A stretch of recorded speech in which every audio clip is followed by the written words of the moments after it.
네, 여러분, 제가 이 아이가 딸 셋이 있습니다. 7살 된 쌍둥이 언니 둘과 5살 된 막내, 이렇게 아이가 셋이 있거든요. 그런데 위에 이 두 쌍둥이 언니들은 또래보다 좀 작아요. 그리고 막내는 또래보다 좀 큽니다. 그러니까 어떨까요? 우리 애들 셋이 다니면 정말 새 쌍둥이처럼 보입니다.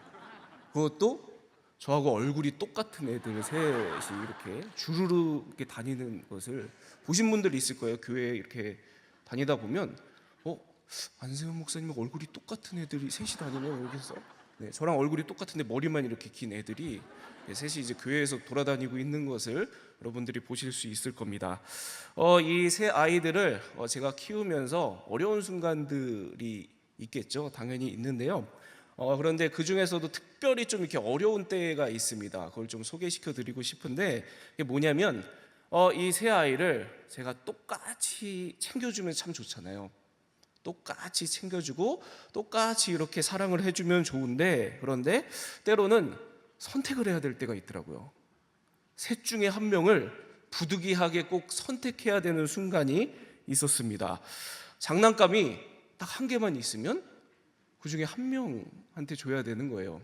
그리고 먹을 게 딱 한 개가 있으면 셋 중에 딱 한 명한테 줄 수밖에 없는 그런 상황이 생기겠죠. 그러면 당연히 나머지 두 명은 굉장히 서운해하고 또 막 항의를 하고 이런 상황이 생깁니다. 그래서 제가 이게 너무 골치 아파서 먹을 게 하나가 있으면 어떻게 할까요? 그냥 제가 먹습니다. 먹을 게 두 개가 있으면 어떡할까요? 두 개도 제가 먹습니다. 세 개가 있으면 나눠주고 아빠도 좀 줘, 이렇게 하면서 저도 또 같이 먹고 하면서 저만 계속 이제 살이 찌고 있는데요. 여러분, 아무튼 이렇게 참 이 셋을 키울 때 선택해야 되는 순간이 있더라고요. 근데 한 번은 제가 이 청년부 때 저에게 이런 짓궂은 질문을 한 청년이 했었던 적이 있습니다. 그게 뭐냐면, 목사님하고 똑같이 생긴 애들 셋, 그 셋이 다 한 번에 다 물에 빠지면 그 중에 누굴 구하실 거예요? 이 질문이요. 이 절대로 해서는 안 되는 질문이죠.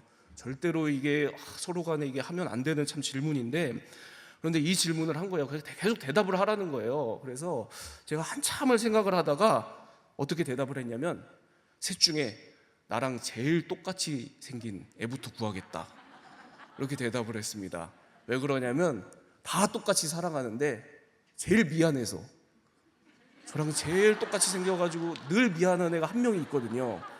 한 명 있으면 셋이 다 똑같이 생겼지만 그 중에 제일 저랑 똑같이 생겨가지고 얘는 어떻게 하지, 나중에 아빠를 원망하면서 살아가면 어떡하지, 이렇게 해서 늘 미안한 그 마음이 있어서 미안한 애부터 먼저 구하겠다, 이렇게 그냥 제가 그래도 나름 이렇게 지혜롭게 답변을 한 것 같습니다. 그런데 그렇게 대답을 하자마자 그 청년이 저에게 하는 말이, 그러면 나머지 두 명이 너무 서운해할 것 같아요, 이렇게 대답을 하는 겁니다.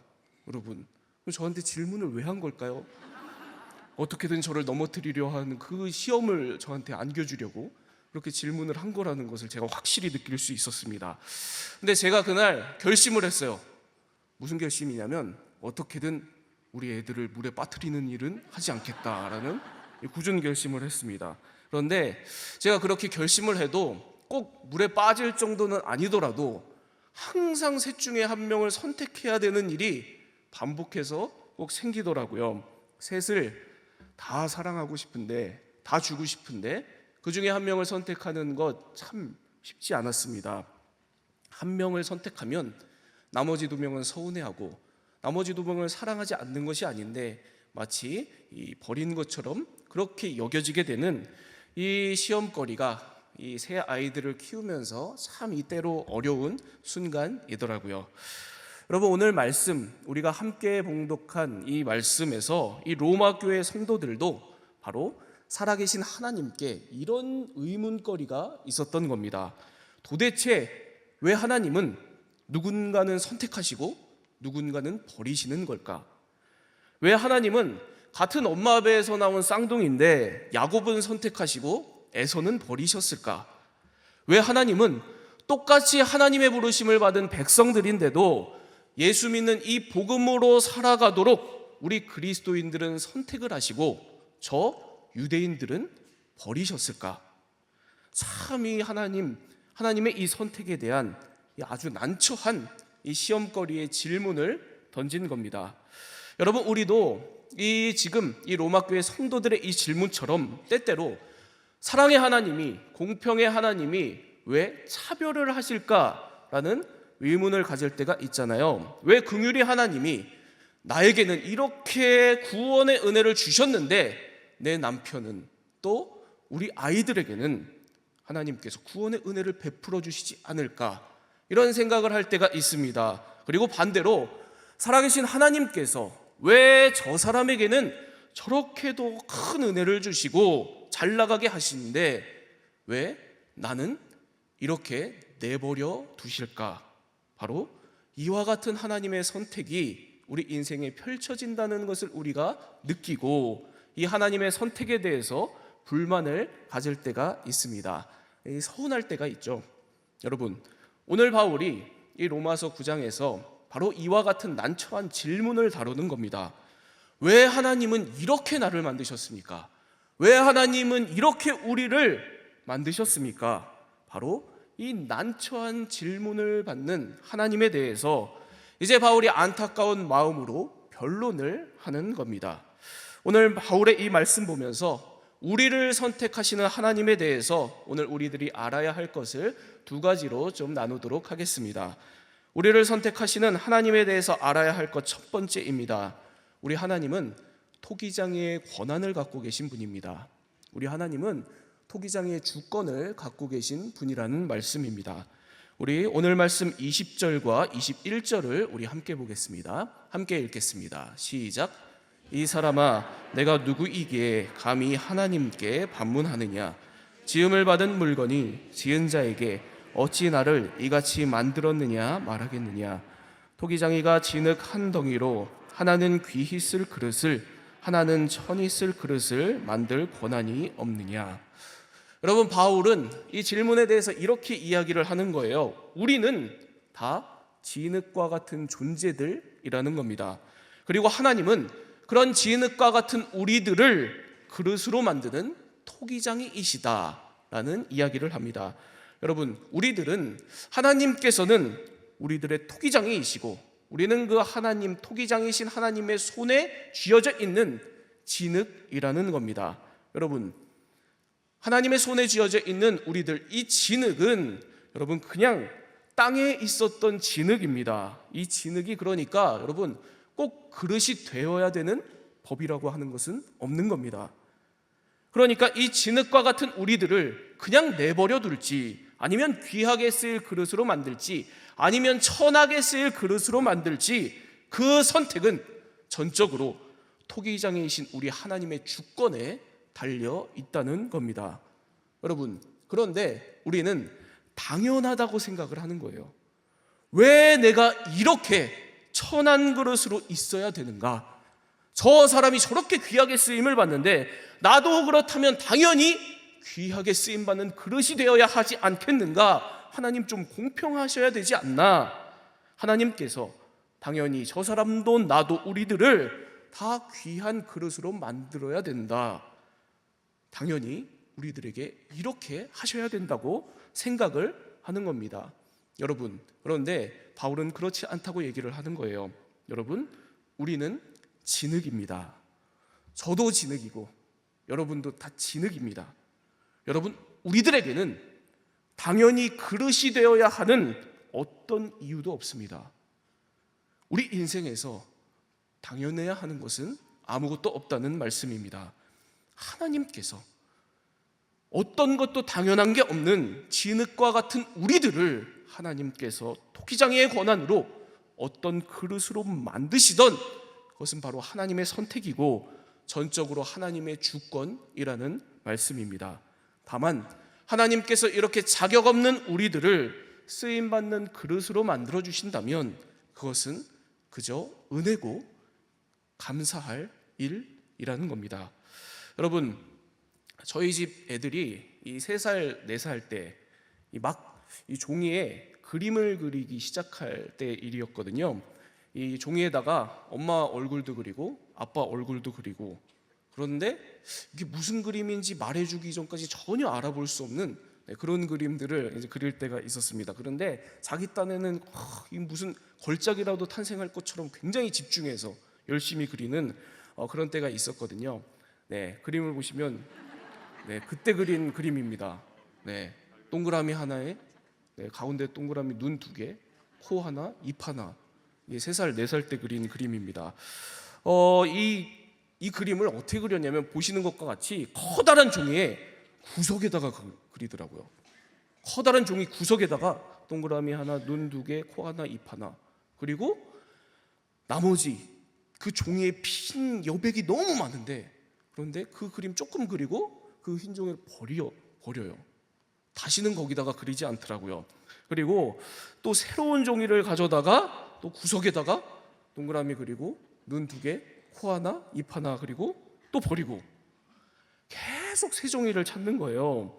계속 새 종이에다가 아주 조금 그리고 버리고 조금 그리고 버리고 해서 이렇게 그림을 그리더라고요. 그래서 자기가 이 새하얀 종이, 아무것도 없는 새하얀 종이에 그림을 그려야 된다고 그렇게 생각을 하고 계속 반복해서 그러고 있는 것을 봤습니다. 그래서 제가 아직도 한 3년 지났는데 아직도 이 자책감이 있어요. 지구 온난화에 우리 가정이 많은 기여를 했다, 이런 생각을 하면서 이 자책감이 좀 있거든요. 여러분, 이 아이들처럼 우리가 이 세상을 보는 눈이 참 비슷합니다. 무슨 얘기냐면, 우리들이 기본적으로 어떤 세계관을 갖고 있냐면, 내가 살아가는 이 세상이 당연히 하얀 도화지와 같은 세상이어야 된다고 생각을 합니다. 내 인생이 아무 문제 없는 하얀 도화지 같은 인생이어야 된다고 우리들은 기본적으로 생각한다는 겁니다. 그래서 당연히 새하얀 도화지여야 되는 그런 내 인생에 검은색 점 하나가 떨어지면 견디지를 못합니다. 당연히 새하얀 도화지여야 같은 내 인생에 문제 하나가 생기고 얼룩 하나가 생기면 우리가 견디지를 못합니다. 난리가 납니다. 여러분, 그런데 사도 바울은 완전히 정반대로 생각을 했거든요. 세상을 완전히 우리와 정반대로 다르게 바라봤다는 겁니다. 사도 바울은 이 세상은 흰 도화지와 같지 않고 반대로 검은 도화지와 같다고 생각을 했습니다. 온통 까만 거예요. 우리가 살아가는 세상은 온통 새까만 겁니다. 죄로 가득하고 얼룩으로 가득해서 도무지 이 세상에서 하얗고 깨끗한 것이라고는 찾아볼 수가 없는 새까만 도화지가 기본적인 이 세상이라고 생각을 했습니다. 그리고 우리들의 인생이라고 생각을 한 겁니다. 그런데 여러분, 완전히 새까만 이 세상에, 새까만 도화지에 흰 점이 하나 그려지면 어떻게 될까요? 너무 놀랍겠죠. 어떻게 이 새까만 도화지에 흰 점이 생겼을까? 도무지 내 인생에서, 이 세상에서 생길 수가 없는 건데, 당연하지 않은 건데 어떻게 생겼지? 사도 바울은 이게 너무도 놀라웠던 겁니다. 선물 같다고 생각을 했습니다. 이게 하나님께서 이 세상에 이루신 일이라고 생각을 한 겁니다. 온통 새까만 이 세상에, 온통 새까맣고 진흙 같은 우리들의 인생에 복음의 흰 점이 하나 그려지는 이 기적 같은 일이 하나님께서 우리에게 주신 복음이라고 생각을 한 겁니다. 여러분, 바울은 바로 이것이 토기장이 하나님께서 진흙 같은 우리들에게 주시는 복음의 귀한 은혜라고 생각을 한 겁니다. 전적으로 하나님의 주권에 달려있는 바로 이 은혜라고 생각을 한 겁니다. 여러분, 저와 여러분들, 우리 모두는 진흙과 같은 존재들입니다. 이걸 결코 잊어서는 안 됩니다. 그리고 하나님께서는 그런 우리들을 손에 들고 계신 토기장이이십니다. 오늘도 하나님께서 내 이 새까만 인생, 진흙 같은 삶의 주권자가 되신다는 것을 믿음으로 고백하며 살아가는 여러분들 다 되시기를 축복합니다. 그래서 이 진흙 같은 나를 그릇으로 빚어주시고 어떤 모양이든 토기장이 하나님께서 쓰시는 귀한 일들이 있다면 그것을 은혜로 고백하며 감사하며 나아가는 저와 여러분, 우리 모두가 다 되기를 축복합니다. 여러분, 당연한 건 아무것도 없습니다. 우리의 주권자 되신 하나님을 인정하고 고백하며 나아가는 저와 여러분, 우리 모두가 다 되기를 바랍니다. 우리를 선택하시는 하나님에 대해서 알아야 할 것 두 번째입니다. 우리 하나님은 토기장이의 권한을 갖고 계시지만 또 한 가지 토기장이의 마음을 갖고 계신 분이십니다. 오늘 말씀 22절과 23절을 우리 함께 보겠습니다. 우리 함께 읽겠습니다. 시작. 하나님이 그의 진노를 보이시고 그의 능력을 알게 하고자 하사 멸하기로 준비된 진노의 그릇을 오래 참으심으로 관용하시고 또한 영광 받기로 예비하신 바 긍휼의 그릇에 대하여 그 영광의 풍성함을 알게 하고자 하셨을지라도 무슨 말을 하리요.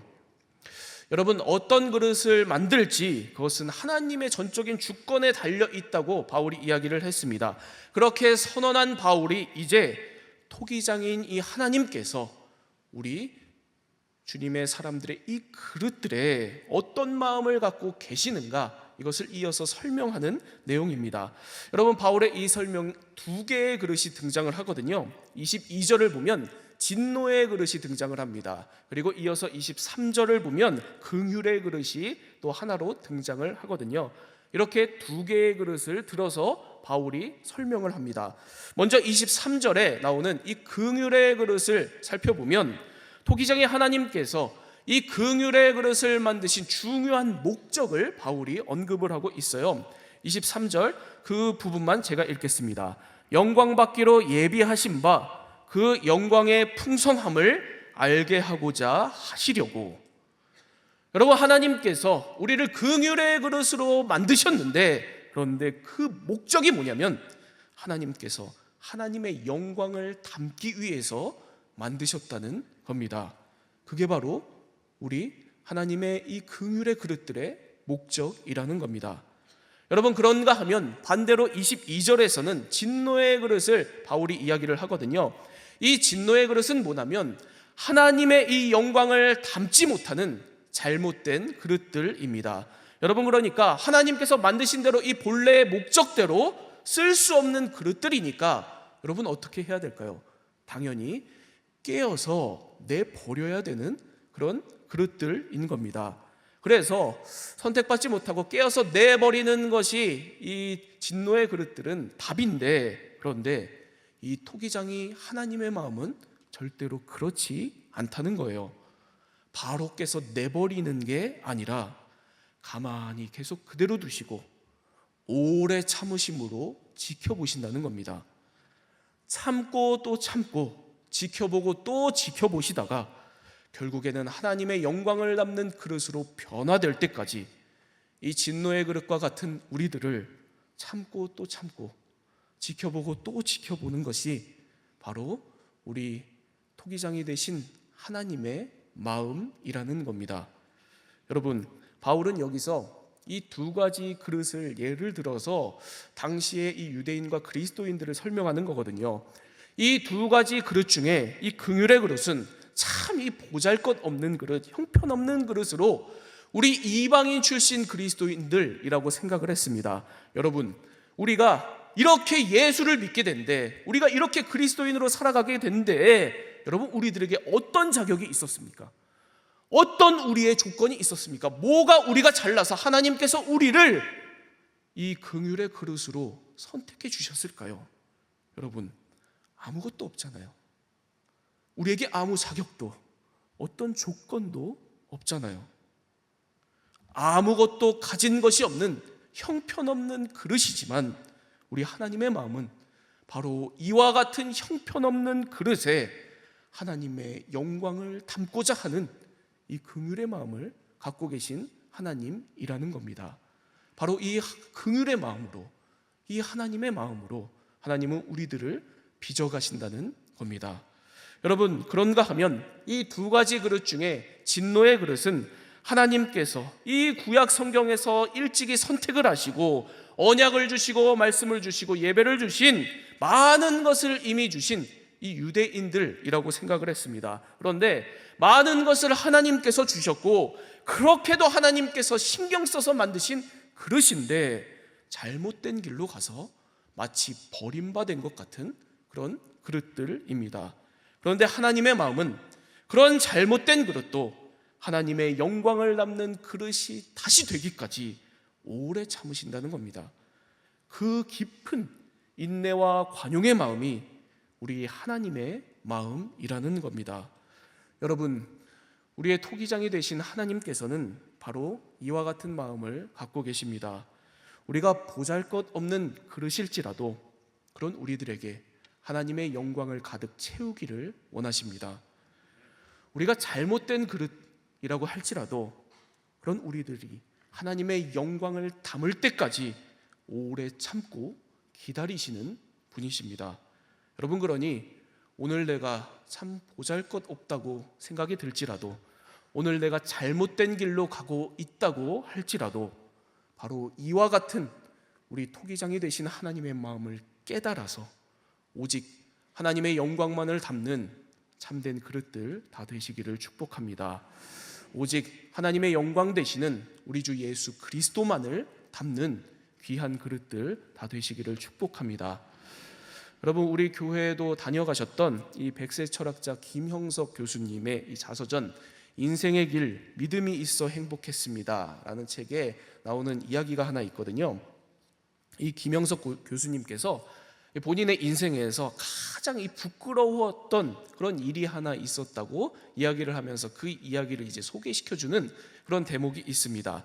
이게 어떤 일이냐면 교수님께서 1950년대 말에 예산에 있는 한 교회에서 집회를 하고 계셨대요. 그런데 집회 도중에 숙소에 한 청년이 똑똑 문을 두드리고 찾아왔답니다.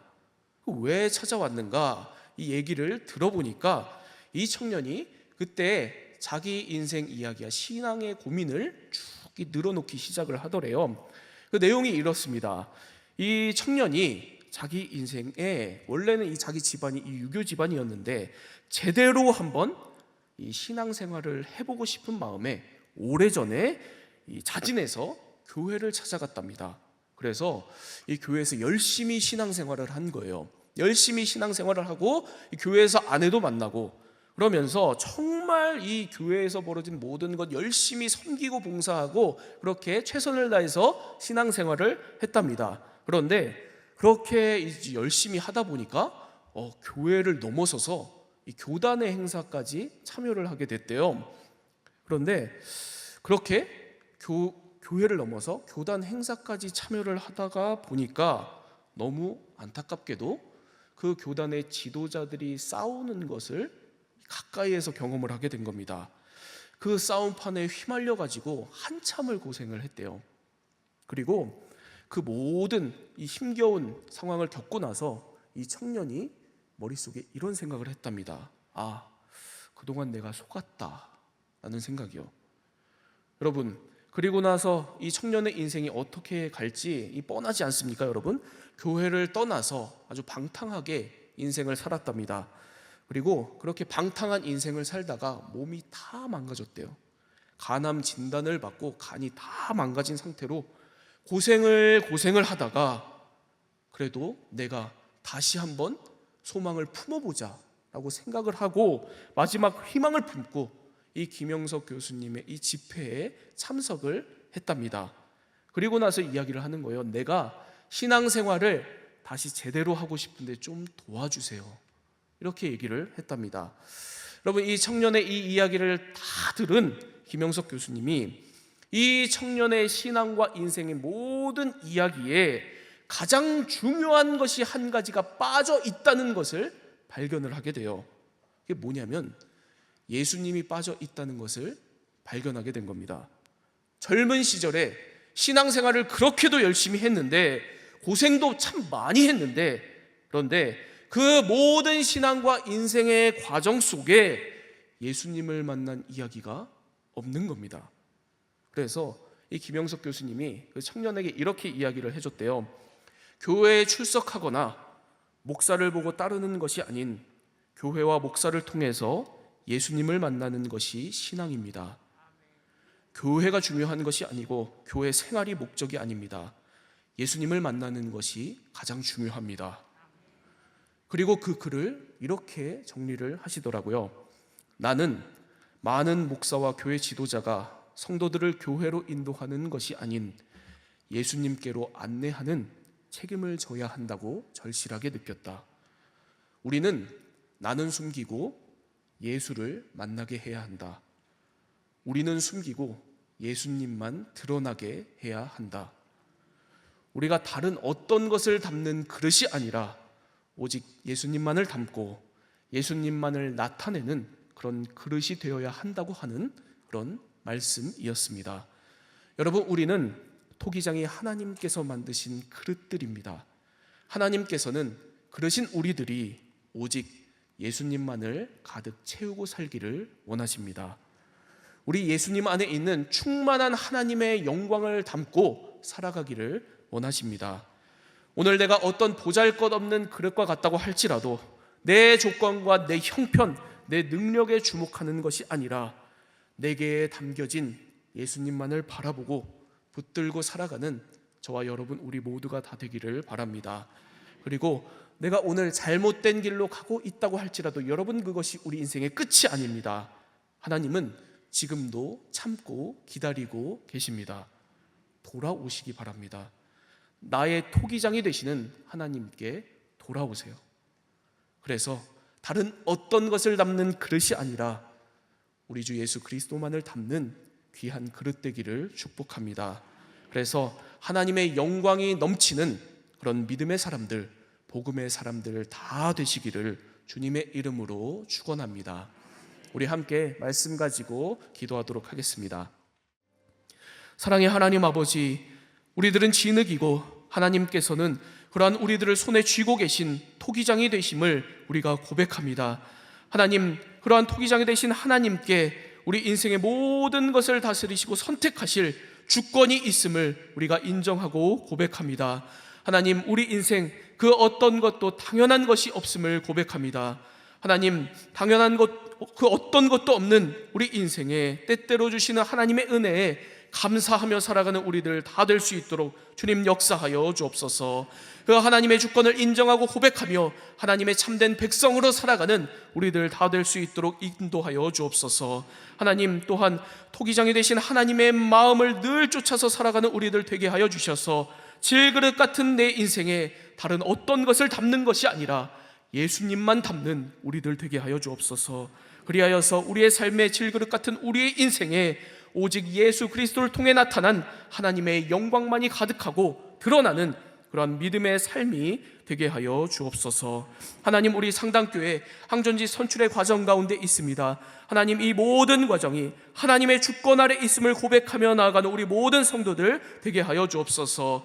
그리하여서 피택자들과 우리 모든 상당의 성도들 이 시간을 통해서 우리가 질그릇 같은 존재임을 고백하며 우리를 통해서 예수님만이 드러나시고 하나님 영광만이 드러나는 그러한 귀한 믿음의 사람들, 그렇게 쓰임받는 그릇들 다 될 수 있도록 인도하여 주옵소서.